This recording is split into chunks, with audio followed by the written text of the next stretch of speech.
Be fearless. Change is good.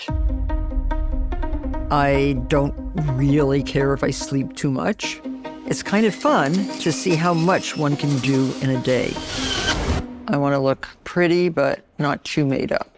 Not that I ever look very made up. I was able to turn the things I really liked to do into a really thriving business. I like that. This one? Yeah.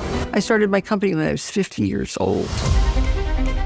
My work is based on need and want. It's extremely powerful to take an idea and turn it into a billion-dollar business. This is what I want to look like. That is my look.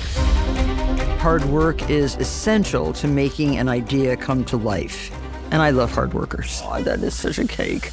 If you can find somebody that's going to be as good or better than you, embrace them and bring them in. That's the one I took. And how much THC was in that one I got? 1 milligram. I don't want to put you to sleep.